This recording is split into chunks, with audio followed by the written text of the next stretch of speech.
Hello, నేను విశేషరావు. భారత్లో petrol diesel తగ్గబోతున్నాయా అని అంటే అంతర్జాతీయంగా మారుతున్నటువంటి పరిస్థితుల దృష్ట్యా ఖచ్చితంగా పెట్రోల్ డీజిల్ తగ్గేటువంటి అవకాశాలు ఉన్నాయి. ఇన్ కేస్ ప్రభుత్వం లాభాలు వద్దనుకుంటే. As of now crude oil రేట్లు అలాగే మనకు అందిస్తున్నటువంటి పెట్రోల్ డీజిల్ ధరలు కంపేర్ చేస్తే కనుక రాబోయేటువంటి రోజుల్లో క్రూడ్ ఆయిల్ రేటు తగ్గేటువంటి అవకాశం ఉంది. తదనుగుణంగా కనుక మనకి తగ్గిస్తే భారత ప్రభుత్వం డెఫినెట్గా మనకి కనీసం లీటర్కి 10 రూపాయలు తగ్గేటువంటి అవకాశం ఉంది ధర. ఎందుకు తగ్గుతుంది? అంతర్జాతీయ పరిణామాల్లో వచ్చినటువంటి మార్పులు ఏంటంటే, వెనుజువేలాలో ఓఎన్జీసీ ఒక కంపెనీలో పెట్టుబడులు పెట్టింది. దాదాపు 40% పెట్టుబడులు మనకి అక్కడ ఉండే 40% వాటా ఉంది ఒక కంపెనీలో. ఇప్పుడు వెనుజువేలాని అమెరికా స్వాధీనం చేసుకోబోతుంది. స్వాధీనం చేసుకోపోయినప్పటికీ అమెరికా ఆధ్వర్యంలోనే వెనుజువేలాకు సంబంధించిన మొత్తం వ్యవహారం నడవబోతుంది. అక్కడ ఉన్నటువంటి ఆయిల్ కంపెనీల నుంచి అమెరికా ఆయిల్ని తీసి వేరే దేశాలకి అమ్మేటువంటి ప్రయత్నం చేస్తుంది. ఆ సందర్భంగా ఆల్రెడీ భారతదేశానికి ఒక ఆయిల్ కంపెనీలో 40% వాటా ఉంది కాబట్టి ఆ క్రూడు మనకు వచ్చే అవకాశం ఉంది. దాన్ని రిఫైన్ చేసి మన దేశంలో ఉండేటువంటి వినియోగదారులకు అందించవచ్చు. పైగా ఓఎన్జీసీ కేంద్ర ప్రభుత్వ రంగ సంస్థ, అదేది రిలయన్స్ లాంటి కంపెనీ కాదు. ప్రభుత్వ రంగ సంస్థ ఆధీనంలోనే 40% పెట్టుబడులతోటి కంపెనీ ఉంది అక్కడ. కాబట్టి ఖచ్చితంగా మనకు రేట్లు తగ్గించడం అవకాశం ఉంది అని చెప్పి ఇప్పుడు ఆయిల్ వర్గాల్లో జరుగుతున్నటువంటి చర్చ, అలాగే రాజకీయ వర్గాల్లో కూడా జరుగుతున్నటువంటి చర్చ. గ్రీన్ ఫీల్డ్ని ఆక్రమించుకోవడానికి అమెరికా ప్రయత్నం చేస్తుంది. అమెరికా ఉపాధ్యక్షుడు జేడీ వాన్స్ కూడా ఏం చెప్పారనంటే, గ్రీన్ ఫీల్డ్ ఖచ్చితంగా మాదే. గ్రీన్ ఫీల్డ్లో ఉండేటువంటి ప్రజలకు $1,00,000 నుంచి $5 లక్షల ఆఫర్ ఇచ్చేశారు. ఆ ప్రజలను తమ వైపు తిప్పుకునేటువంటి ప్రయత్నం చేస్తూ ఉన్నారు. ఒకవేళ అక్కడ ఉన్నటువంటి ప్రజలు సహకరించకపోతే సైనిక చర్యకు కూడా దిగుతాము అని చెప్పి అమెరికా హెచ్చరిస్తూ ఉంది. ఇలాంటి పరిస్థితుల నడుమ వెనుజువేలా ఖచ్చితంగా అక్కడ ఉండేటువంటి ఆయిల్ కంపెనీలు ఇవన్నీ కూడా రవాణా కావడానికి ఈజీ మార్గం ఏర్పడుతుంది. ప్లస్ గ్రీన్లాండ్కి సంబంధించి సెక్యూరిటీ కావాలి, అందుకే మేము గ్రీన్లాండ్ని ఓన్ చేసుకుంటామని అమెరికా చెప్తుంది. ఇలా అంతర్జాతీయంగా నెలకొన్న పరిస్థితుల దృష్ట్యా రష్యాకి ఆయిల్ సప్లైని అక్కడి నుంచి తగ్గించడానికి ప్రయత్నం చేస్తున్నారు. ఇప్పుడు భారతదేశం రష్యా నుంచి ఎక్కువగా ఆయిల్ ఇంపోర్ట్ చేసుకుంటుంది, దిగుమతి చేసుకుంటుంది. అది అమెరికాకి ఇష్టం లేదు. అందుకే 500% దిగుమతి సుంకాలను విధించడానికి అమెరికా సిద్ధపడింది మన మీద. రష్యా నుంచి మీరు ఆయిల్ కొనుగోలు చేయండి అని చెప్పి ఒత్తిడి పెడుతుంది.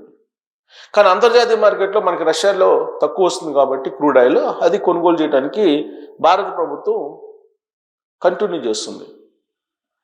అంతకంటే తక్కువ కనుక వెనుజులా నుంచి మనం కనుక ఆయిల్ అమెరికా అమ్మగలిగితే రష్యాని కాదని వెనుజువేలా నుంచి మనం ఆయిల్ని తీసుకునే అవకాశం ఉంది.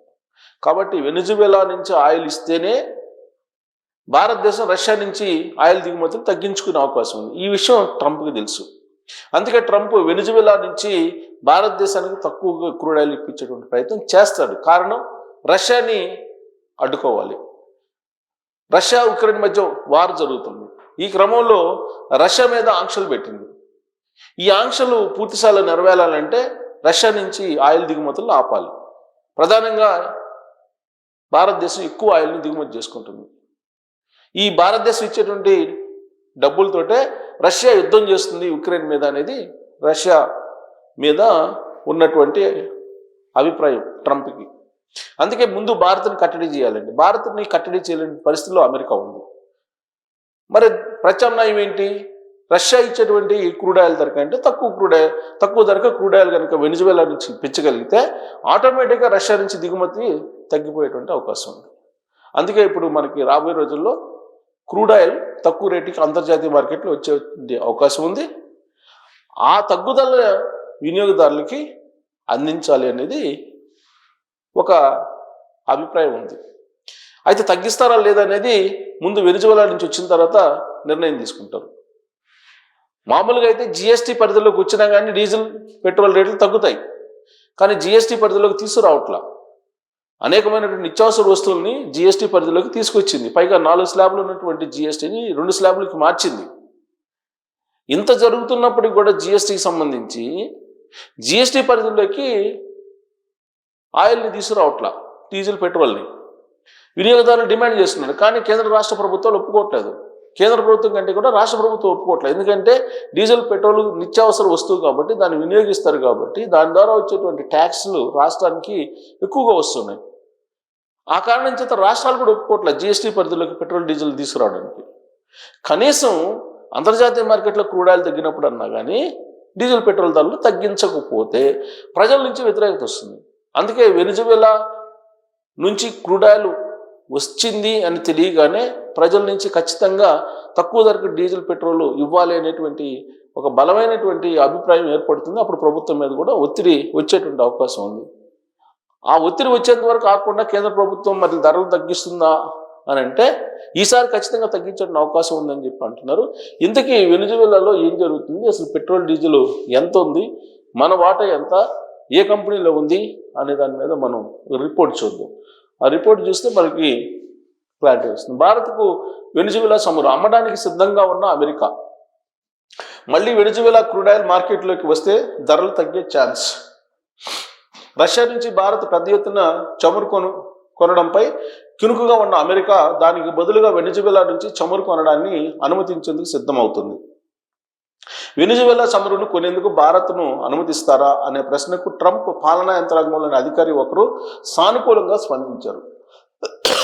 సో కాబట్టి త్వరలోనే మనకి వెనిజువేలా ఆయిల్ వచ్చే అవకాశం ఉంది. వెనిజువేలా చమురును కొనేందుకు భారత్ను అనుమతిస్తారనే ప్రశ్నకు ట్రంప్ పాలనా యంత్రాంగంలోని ఒక అధికారి సానుకూలంగా స్పందించారు. ప్రపంచంలోని అన్ని దేశాలకు వెనిజువేలా చమురును అమ్ముతామంటూ యుఎస్ ఇంధన మంత్రి క్రిస్టోఫర్ రైట్ చేసిన వ్యాఖ్యలను ఆయన గుర్తు చేశారు. నిజానికి 2017-20 నడుమ వెనిజువేలా నుంచి పెద్ద ఎత్తున చమురును కొనే టాప్ 6 దేశాల్లో భారత్ ఒకటి. 2018లో మన దేశ చమురు అవసరాల్లో 5-7% మేర వెనిజువేలా చమురే తీర్చేది అప్పట్లో 2018 వరకు. ఇండియాలోని కాంప్లెక్స్ రిఫైనరీలు అంటే హెచ్వి ఆయిల్ను ప్రాసెస్ చేయడానికి ప్రత్యేకంగా ఏర్పాటు చేసినాయి. ఆ దేశ హెవీ క్రూడ్ ఆయిల్ను దిగుమతి చేసుకునేవి. అప్పట్లో ఇండియా ఆ దేశం నుంచి రోజుకి సగటున 3 లక్షల బ్యారెళ్ల ముడి చమురును కొనుగోలు చేసేది. 2022 తర్వాత అమెరికా ఆంక్షలతో కొనుగోళ్లను భారీగా తగ్గించేసింది. అంటే వెనిజువేలా మీద కూడా ఆంక్షలు పెట్టింది. ఇప్పుడు రష్యా మీద ఏదైతే పెట్టిందో వెనిజువేలా మీద కూడా పెట్టింది. దాంతో 22 నుంచి ఆగిపోయింది. 22 తర్వాత అమెరికా ఆంక్షలతో కొనుగోళ్లను భారీగా తగ్గించేసింది. అదే సమయంలో రష్యా నుంచి రాయితీ ధరలకు చమురు వస్తుండటంతో ఆ దేశం నుంచి పెద్ద ఎత్తున కొనుగోలు చేయడం ప్రారంభించింది. కానీ ట్రంప్ అమెరికా అధ్యక్షుడిగా పగ్గాలు చేపట్టాక పరిస్థితి మారింది.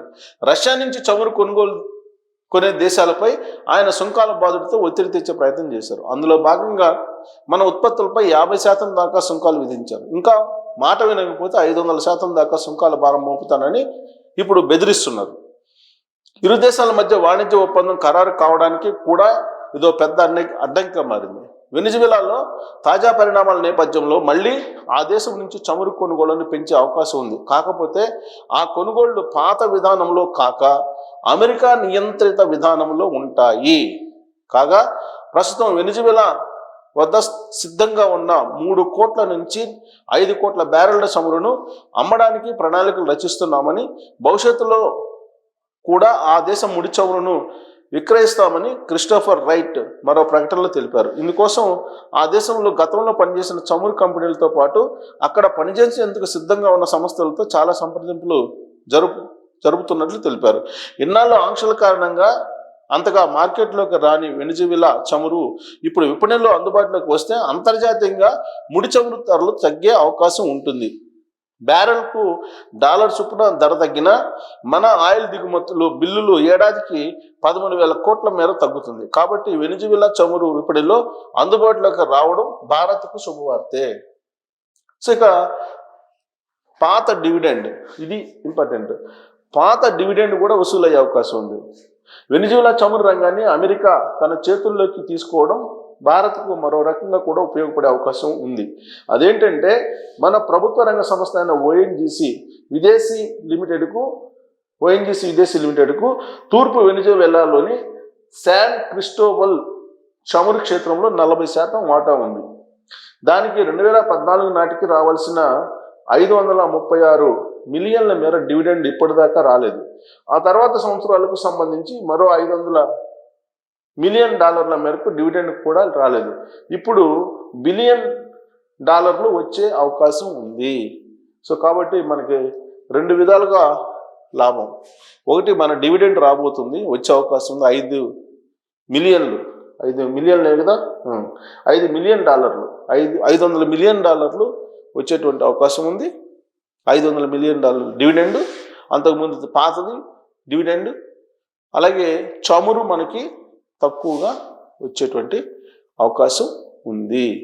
కాబట్టి అటు డివిడెండ్, ఇటు చమురు వెనిజువెలా నుంచి మనకి వస్తే 2 విధాలుగా లాభం ఉంది. కాబట్టి ఖచ్చితంగా భారత ప్రభుత్వం డీజిల్ పెట్రోల్ ధరల మీద ధరలు తగ్గించే అవకాశం లేకపోలేదు. మరి ధరలు తగ్గిస్తారా, తగ్గించే అవకాశం ఉందా అనే దాని మీద మీరు కామెంట్ చేయొచ్చు. Thank you.